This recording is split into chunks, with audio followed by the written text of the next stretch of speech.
in this series, we're looking at the Epistle of St. James, and I want you to look at our reading. In fact, I'd like to pull out the Bible because our lectionary, your fathers and mothers, cut portions of the Bible reading today, as you'll see in our bulletin.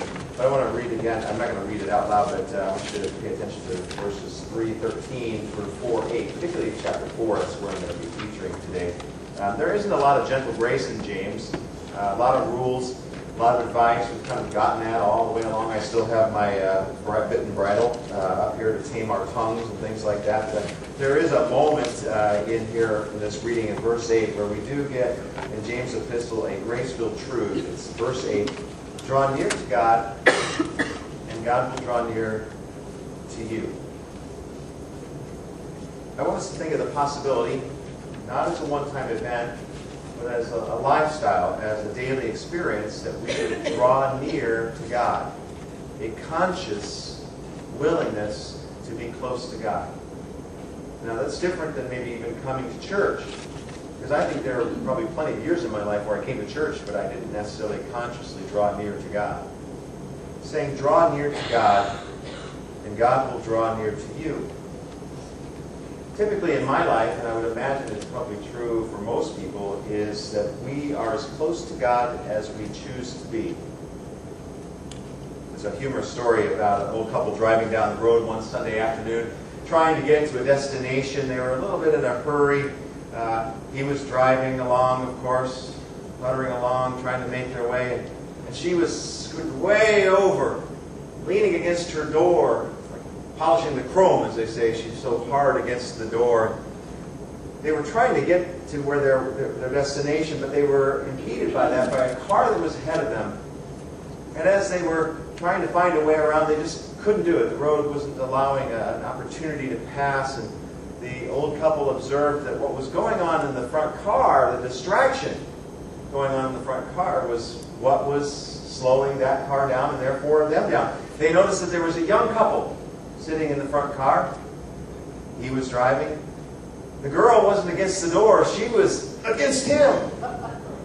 Cuddling. They were cuddling while he was trying to drive, caressing his face while he was driving, giving a little peck on the cheek, and every once in a while, to this horror of the older man driving the car behind, he would turn and lay one on her.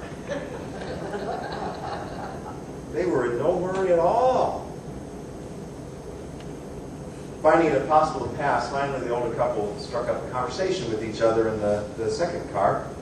The older woman looked across at her husband, then looked ahead at the young couple, and she said to her husband, "Why don't we sit like that anymore?" And the husband's fingers went, and as he looked down at himself, and he looked incredulously at his wife, and quickly said, "Well, I haven't moved." We are as close to God as we choose to be.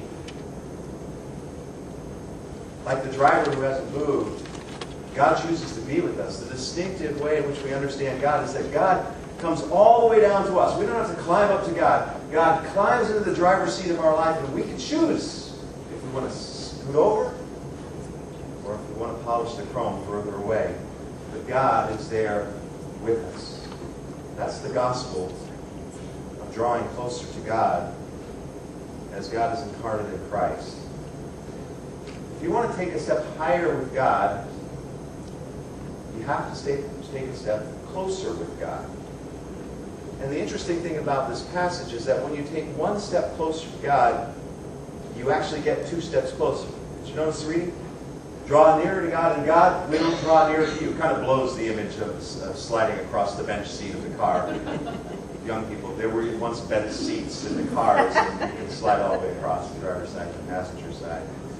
Draw near to God is both a principle and a promise. We're drawn near to God, a principle. The promise is God will draw near to us. Why is it in that order? Why doesn't God just come all the way over? Why does he just scoot on over to the bench seat and sort of, as a God, he could just drive miraculously from right there before the rear view mirror? Why must I draw near to God? Jeremiah 29 says this, "You will seek me, and you will find me, when you search for me with all your heart." Why do I have to initiate the process? Why do I have to draw near to God before He draws near to me? Simply because God has come already all the way to you, and you keep moving over. So in our lives, we're to be in conscious contact with God. We're to be intentional about our meetings with God. It's not just simply reading the Bible for the sake of reading some historic point, or coming to church, or even small groups, or having goodies. All these are opportunities for us to be in conscious contact with God. I think if we're able to stay in that kind of contact with God, these other issues, the rapid-fire succession that James seems to deliver them at, like a staccato, these things won't really be a problem for us. Now, a couple of points as we go forward. It reminds me of Luther. We're going to be using Matthew 25 today, which is the story of the sheep and the goats. One of my points in that, if you're going to miss it, is a disciple fully formed and shaped by the love of God, unselfconsciously from them flows goodness and love. And I think that's what we all received from Luther, and certainly what we received from God. A few points along the way with our text from James 3 particularly. James likes to tell us, we misplace our passions. We love stuff. We love shiny things, whatever those shiny things may be. But we also, strangely, allow those things to rule our lives. We allow the stuff to set the agenda and to captivate us rather than us captivating them. Now, our passions shape us. Jesus said, where your heart is, there will your treasure be also. Where your passions are, you'll be shaped by those things. And if your passions are for your earthly treasures, guess where you're going to be? In earthly pursuits. If we're passionate, or as James says in his language, as we draw near to God, our priorities begin to straighten themselves out. Now, James is sort of dramatic in his language, so read with me in verses 1 and 2. What causes wars? What causes fighting among you? Here's might say disputes.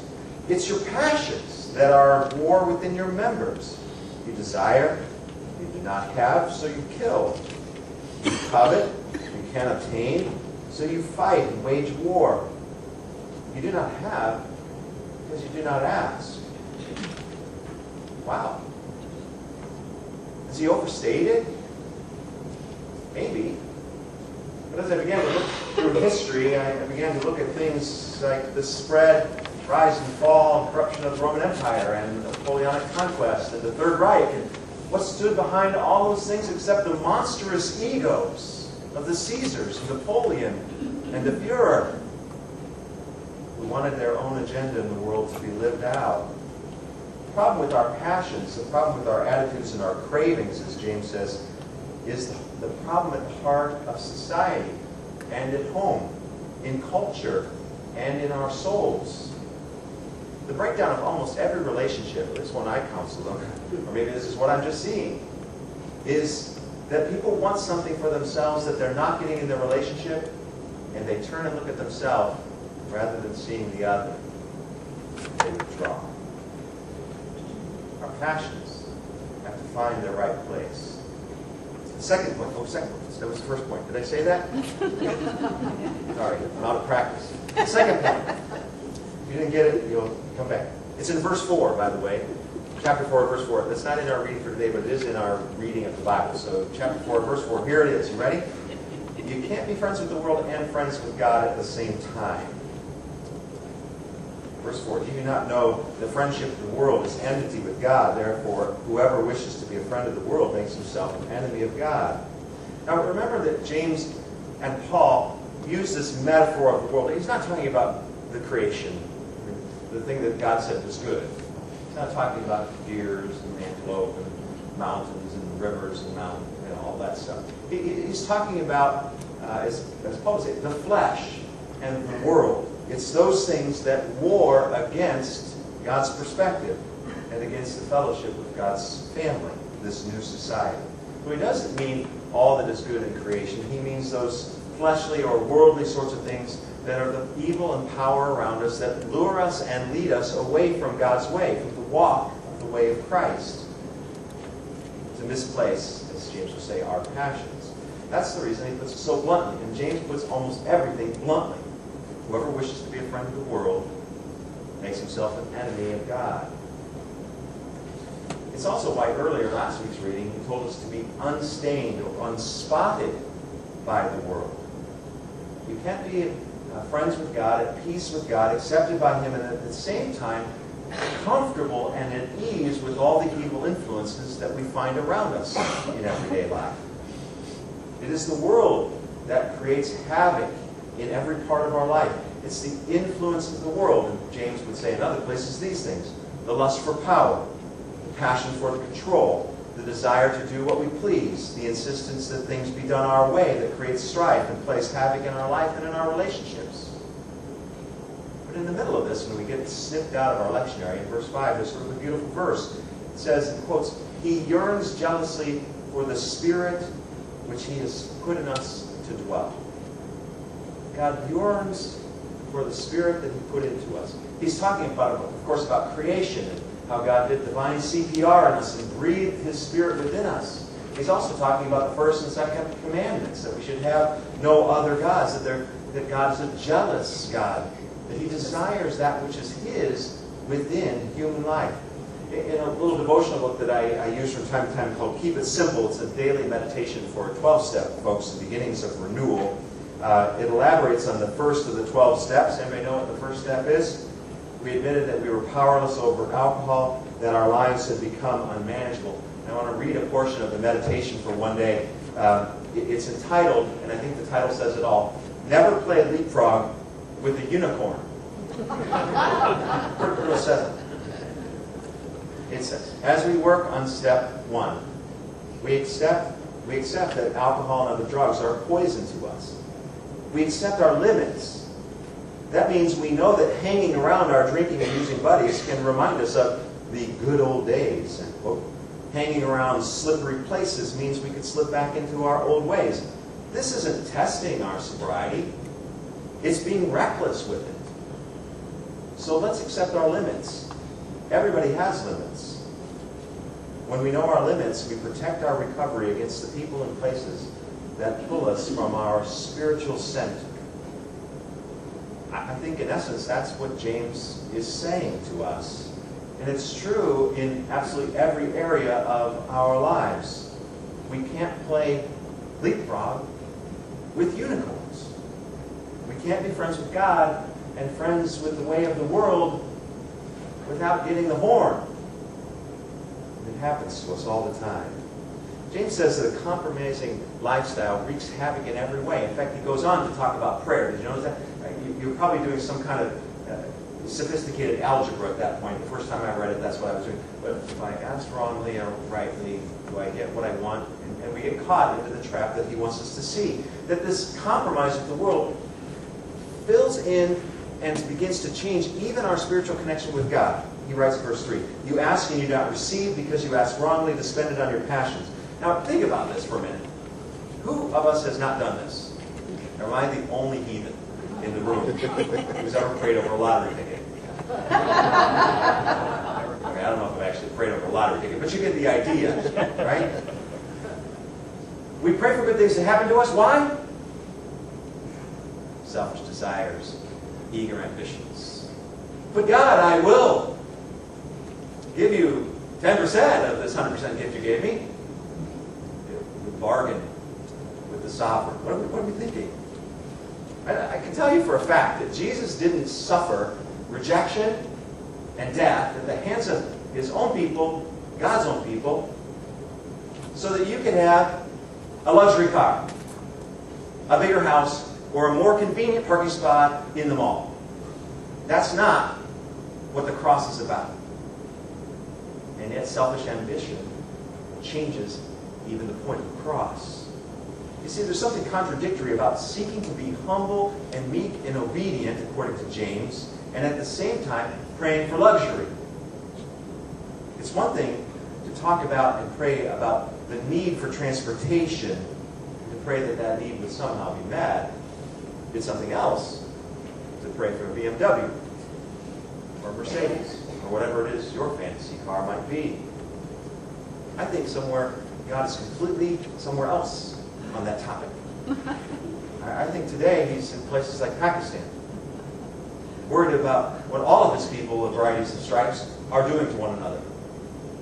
About the children in Africa who don't have enough food. He's not really concerned about whether or not I get the right model of BMW. I think he lifts up the gift of the person in China who has just given their last little bit of rice and an apple to a starving child, and they themselves will be hungry until they can find food again. Now, I think that's what he lifts up as a stellar opportunity of prayer and connection with him. Not my wishing over 5 numbers in a bag. But we miss the point. It's an exercise in missing the point in our society and switching our spirituality to match our culture. And James says, oh, you're in hot water. You see how a prayer like that recognizes, on one hand, puts up there the praise of a sovereign, and with the other hand, takes it on and puts sovereignty on the ambition of the individual. You see how a prayer works like that? It's slippery, isn't it? Oh God, you're so great, could you give me the lottery? And at the same time, you've just taken it off the altar from the backside. Placed it on ourselves. We all do it. James knew this. He's writing to the church who he knows is doing this. He knows we would do it too. Probably did it himself.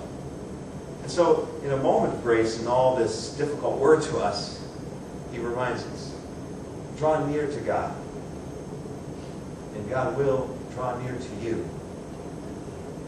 He gives us rather clear directions, as James tends to do, in verses 7 and 8. He says, submit yourselves therefore to God. Resist the devil, and he will flee from you. Draw near to God, and he will draw near to you. Cleanse your hands, you sinners, and purify your hearts, you double-minded. Double-mindedness is praying for the lottery. Double-mindedness. Missing the point. As I said at the beginning, this isn't about an occasional opportunity to draw near to God. It's a lifestyle. So that we would be unself-conscious about our presence with God and allow the flow of God's goodness, mercy, and love to just kind of go through us as if it were no big deal. Put God first in our lives by prayer, study, discernment, all the spiritual disciplines that we share together. Fight against those things that lead us from God. Well, you know them. You all keep a garden of weeds in your spiritual life. You know them already. Fight against them. Do the best that you can do to not engage in those things. And again, he says, come near to God. Near to God. And again, we do that by our fasting, our prayer, our study, our acts of love, our service, even in community life like this. Finally, he says, remember that you're to live repentantly. That's to cleanse your hearts and purify your minds part. Remember that you are always in need of God's grace. You're never going to be better than anybody else. This is always going to be your struggle. So we have to live repentantly. Don't think too much of yourself. Stay on God's team. And when you do, you'll know how to walk the path of this life.